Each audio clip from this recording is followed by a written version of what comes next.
Welcome to Mastering Life's Adventures, an educational podcast about tapping into your true self, the soul, your soul, the substance of your life, to discover what life's ups and downs are really about, and how to have a greater sense of purpose, peace, joy, and fulfillment. I am Dr. Judith Holder, your host, coach, psychologist, fellow seeker who enjoys diving into the connections between spirituality, psychology, wellness, and your everyday life's adventures. All preparing and polishing you like the facets of a magnificent diamond to be your best self.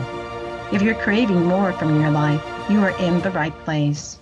Come, let's journey together and transforming what you know into who you really are. Mastering Life's Adventures begins now. Hi, I'm back, and I'm here to talk about a humble heart. A humble heart. And you think about why a humble heart? Why is that so important for a person who's walking a spiritual path, or so important to the soul, which is the substance of your life? So what does that mean to have a humble heart? What does that look like, in your world? But the other flip side of it is, what is it like and what is the course of action when we move away from having a humble heart? So when I think about humility or the humbleness, words that come to my mind is modesty and unpretentious and some degree of meekness, but it's more meekness not in just being mealy-mouthed or being quiet, but it's a meekness of a quietness that happens, that you can still have a lot of strength internally within yourself. And also means that you're doing things out of the kindness of your heart. You ever hear that same statement? I'm doing things out of the kindness of my heart. And it's a tenderness to the heart. There is a lot of willingness, of desire, or wanting to serve in some particular way because your heart is open or your heart is gracious in how you give to others. So there's a lot that goes on with a humble heart. And I want to talk about the flip side of what happens. Because when we understand both those qualities that I mentioned, and then talk about the flip side, which are the things that may get in the way of developing your heart to be more humble, more gracious, more kind, modest. And I don't mean modesty in not saying what's on your mind. We can still say what's on our mind. We can still be direct with kindness and not feel like we have to placate to other individuals when we know that there's something they're saying or something that they're doing is not right. And it's not in attunement with those who are walking a spiritual path.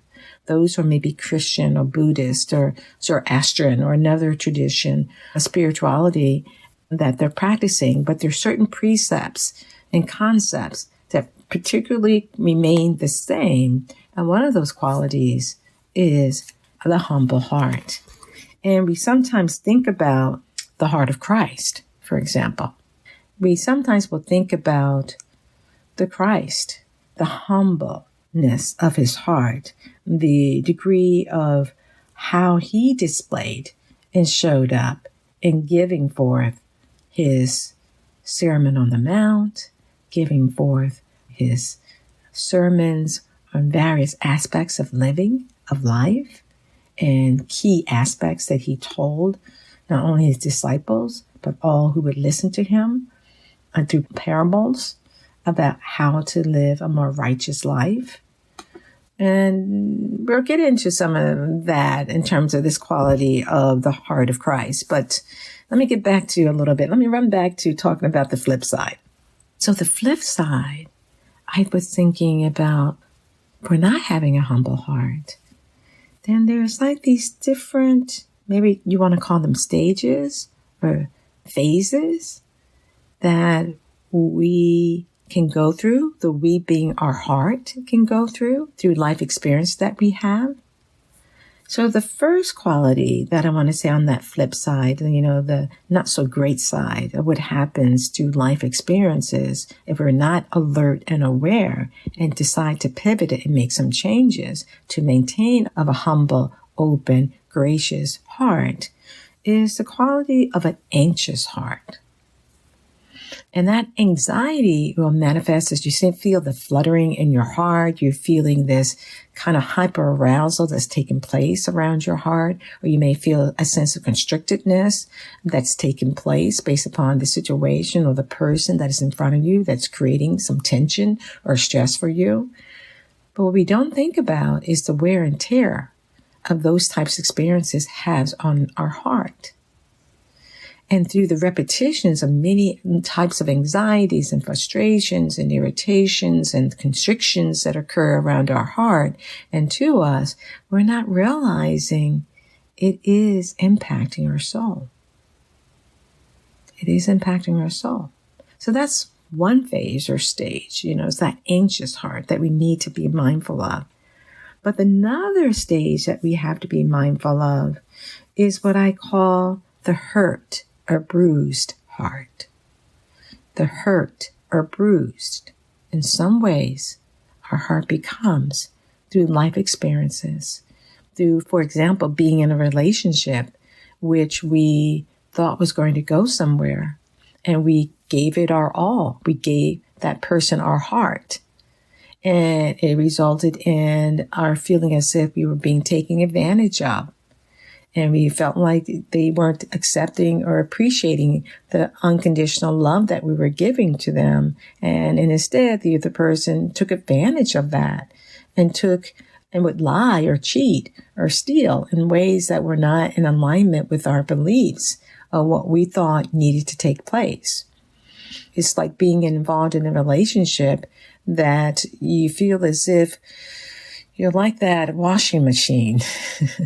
The washing machine, you get the detergent in and you get the water in, and it goes around and around and around. And that going around and around and around, you thought was going to be good because you're going to come out clean with clean clothes. But instead, there was a glitch. And so you just went around and around and around. It became like a ringer.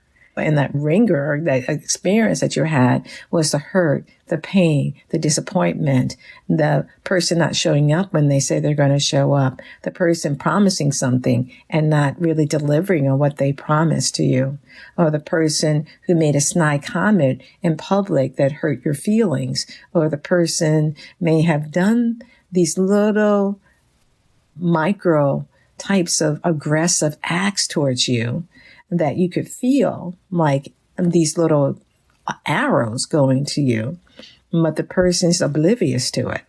But they're not aware of the fact they're hurting your heart.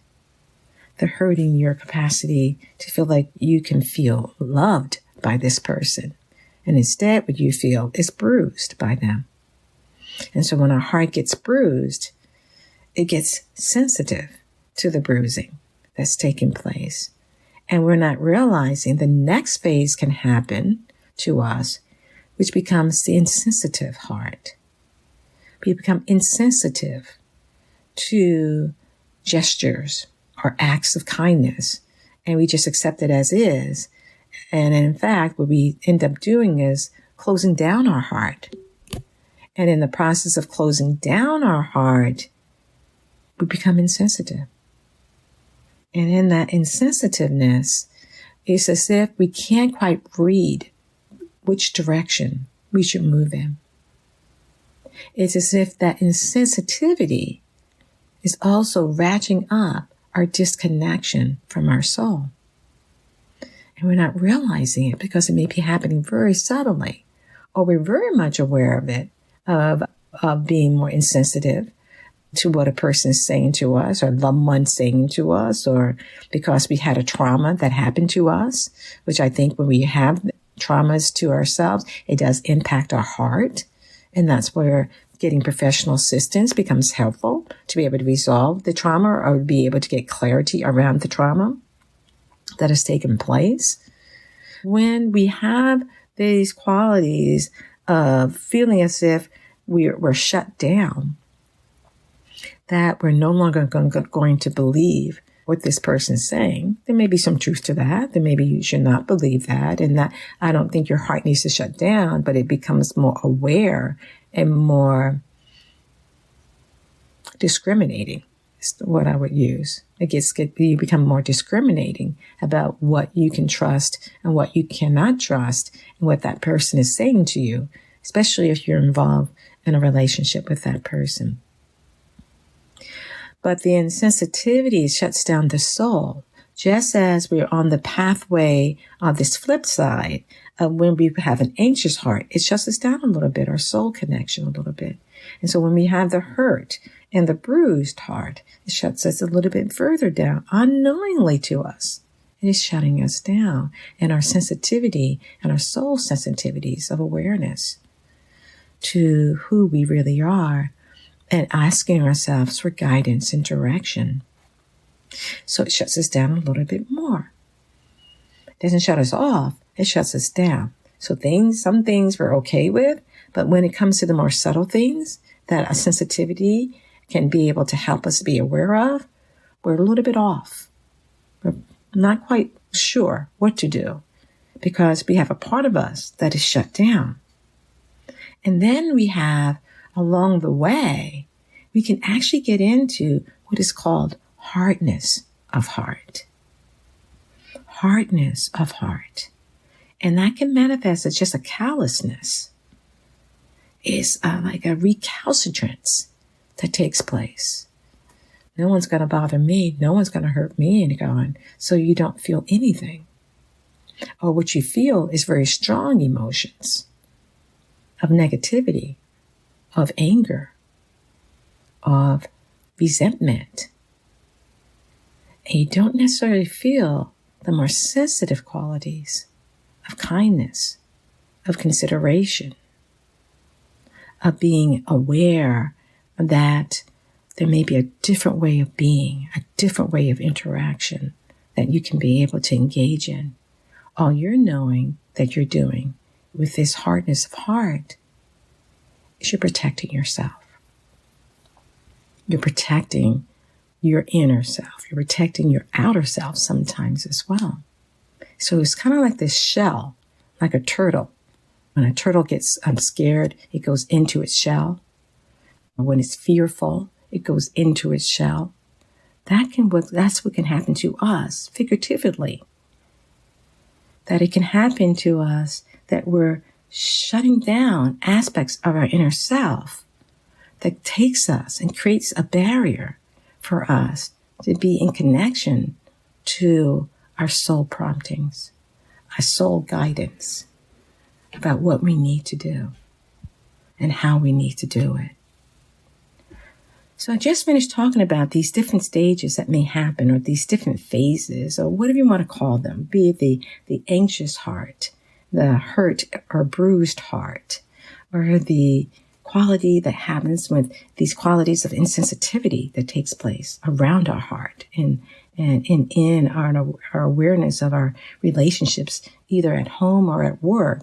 We just find that we're getting we're getting more detached, from certain events or certain people or circumstances. And then there is the hardness of heart, that callousness, that recalcitrance that happens. It's just like frozen, like ice cube. It's frozen and it's in the freezer, and it just stays frozen. And that is an issue when our heart is frozen. We cannot be in connection with our soul. We actually are not even aware that we even have a soul, or the soul has certain promptings or wants to help in some particular way.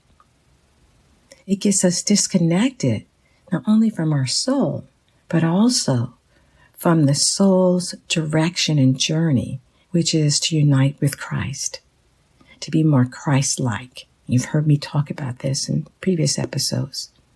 To be more Christ-like in how we interact with people and how we also interact with ourselves. So when I think about the quality of how do we overcome the ice cube? How do we overcome these qualities of creating a barrier between us and our soul sensitivities? That's when love is important. That's when the heart of Christ is so important. And we have to reconfigure and be aware of, what does it feel like to have a hardness of heart? What does it feel like to be insensitive? What do we notice ourselves doing when we get hurt or bruised and having a hurt or bruised heart? What do we notice when there is anxiety or anxiousness in our heart? One of the things we notice, and I ask you to get your additional thoughts from you as well, is that we don't necessarily perceive how to go about doing something. We will perceive it from the ego persona. And the ego persona will perceive things from, if it's fear, because of the person harming you in some ways, you attack back. I know if it's danger in some ways, then you put yourself in, you shut the door on that danger. Maybe it's a better way of saying it. You shut the door on that anger or that fear, or you may perceive things as, if I'm alone, then that's the way it is, and I'll get through it.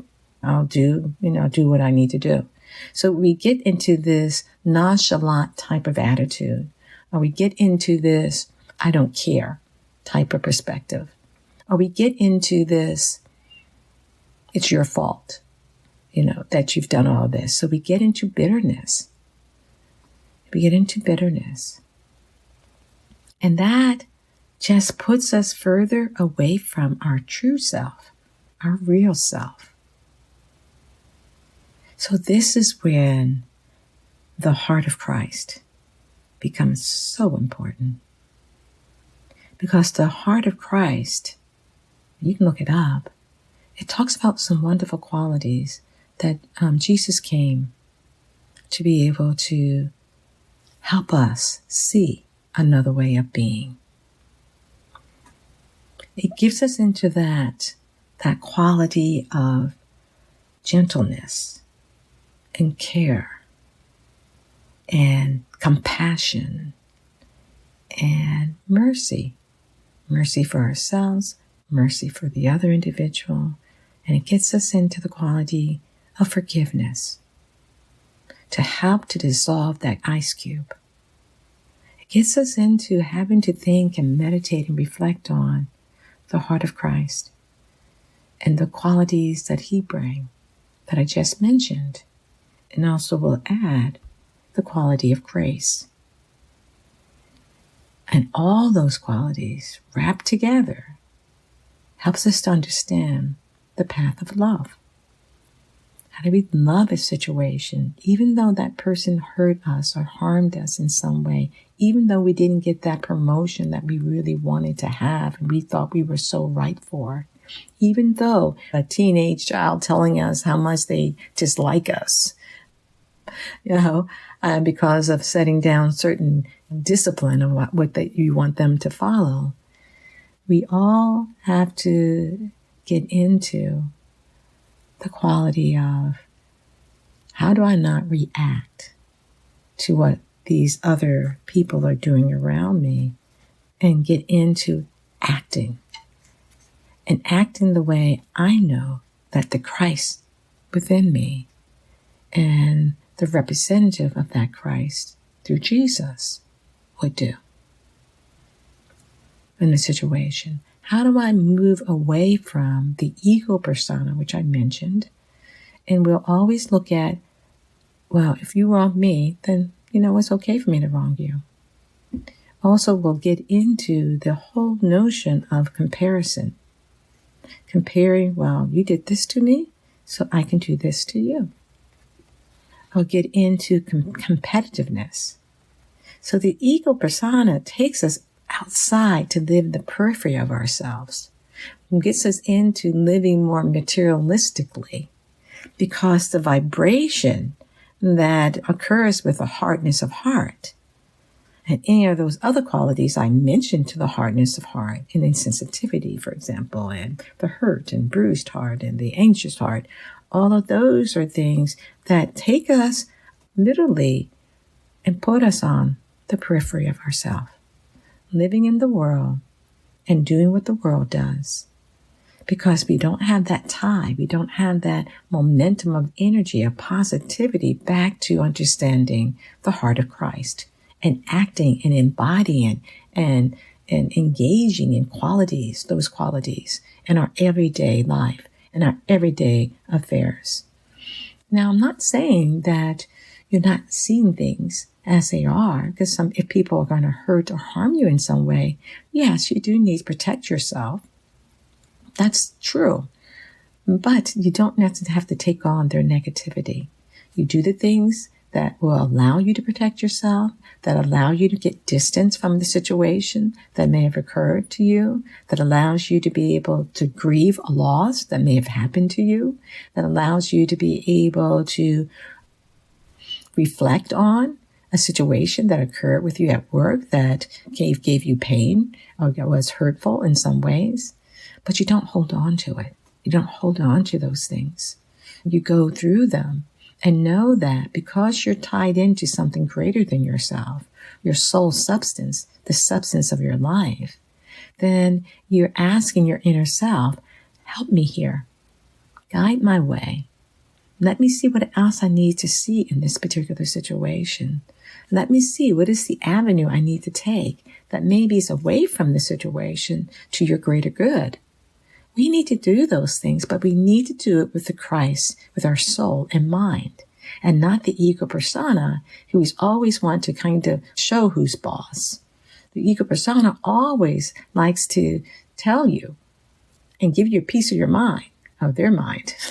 I say, keep your mind and think about the anger that situation caused you and what you want to do about that anger so it doesn't block your heart.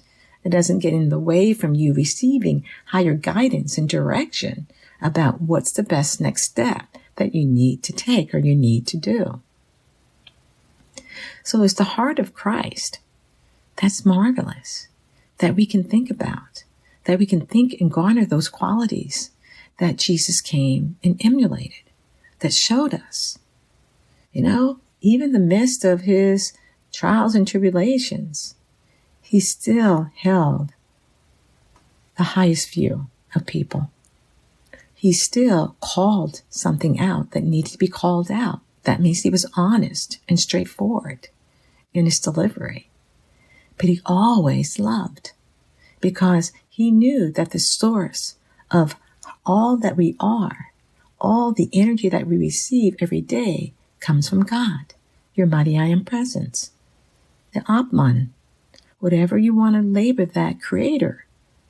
And that's the ultimate of what it is the creator helped us to be able to be more like Christ if we put our attention there. If we don't put our attention to cultivating the heart and the qualities of the heart, then where are we? Where are we? Are we living a mundane existence? Are we so involved in the materialistic pursuits of life? Yes, we do need a house. Yes, we need a car or apartment. Yes, we do need certain creature comfort types of things. But that is not the all and be all of who we really are in Christ. So the soul needs to be able to feel. The soul needs to be able to know intuitively that it's okay, that we will work on whatever we need to work on and move forward and not be frozen out, not be kind of on the outside, in the periphery of self, but in the core and in the depth of who you really are and where you will meet that Christ that is within you and meet it through other individuals, the Christ that is within them. That's why it was Jesus the Christ. He was here to show the way of being more what would unite your soul with Christ, with your Creator. So Christ, or Jesus, was the mediator between the Creator and your soul. And your soul's here to express, uniquenesses of who you are, but under the auspices of the Christ, under the auspices of what Jesus came to represent, the qualities of the heart of Christ. The heart is also a chamber that you can go into your inner self and be with and have a visualization of what that wonderful, sanctified place within your heart will look like.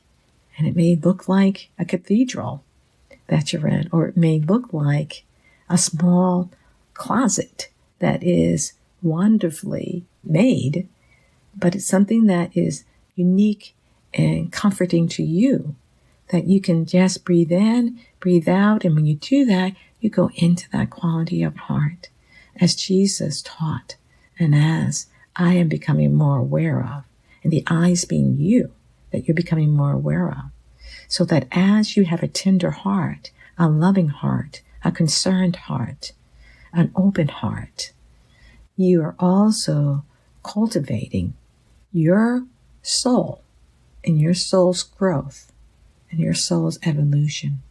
The quickest way to help to advance your growth and your advancement on the path is through love, loving more, understanding, meditating more, having a sense of what that love feels like a warmth in your heart. These are all things that you can do, because through the heart is the wisdom. Through the heart gives us greater strength and conviction in the things that we want to do in life. And through the heart, we gain greater wisdom because we become in listening grace and follow the promptings of our heart, which is also in attunement with our soul and the intuition that we gather. And it's something to think about, to garner, to be delightful with, to think about, how do I, when I have these experiences that happen to me, not shut down my heart, but ask God to step in, to guide me. Ask Christ to step in. Ask your soul to rise, to help you to know what you need to do, what you need to say, how you need to be in the situation. And sometimes the best thing that we can be is quiet and reflective. And just say, I don't have a comment right now. Let me think about it. Let me reflect on it. Let me get back with you. If someone's doing something to you that moves you into those qualities of the flip side that you really don't want, which is that hurt or bruised heart, or that anxious heart and insensitivity, or the hardness of heart. I just want to say this one last point. The heart of Christ is the core of one's being, of your being, of who you are. And that core is not separated from the whole self of who you are, but instead is serving as a unifying focus to the totality of the greatness of who you really are. The greatness and the majesty of who you really are. And because you are made in the image and likeness of God, then wouldn't that mean that you have these wonderful qualities? And we just need to begin to think about these things and put our attention to these things, because it's so easy to get distracted to what's going on in the world and the challenges in the world. The world will have those things. Those are things you can pray for, certainly for betterment, but also you need to, in the rightful way, as you have a humble heart, you also guard the heart. You guard it, and you cultivate it, and you become more attuned and aware of when you're off and when you need to get back on the path to having a humble, gracious, loving, kind, graceful heart. Something to think about. Bye for now. Thank you for joining me for this episode on Mastering Life's Adventures, being your best self through soul evolution. If you have enjoyed what you've heard today, I would be delighted if you would share this episode with others, leave a thumbs up, and subscribe to my Mastering Life's Adventures podcast. Look forward to your joining the next episode. Please leave any comments or suggestions you might have below. Bye for now.